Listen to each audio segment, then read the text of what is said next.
Question 7. State Raoult's law for a solution containing volatile components.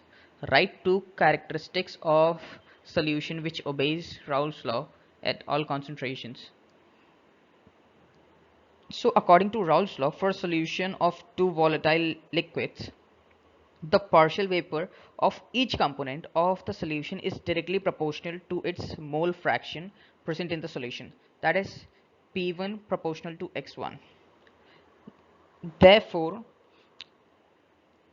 and the two characteristics of solution which obeys Raoult's law at all concentration is, those two conditions are delta mix H equal to 0, and second is delta mix V equal to 0.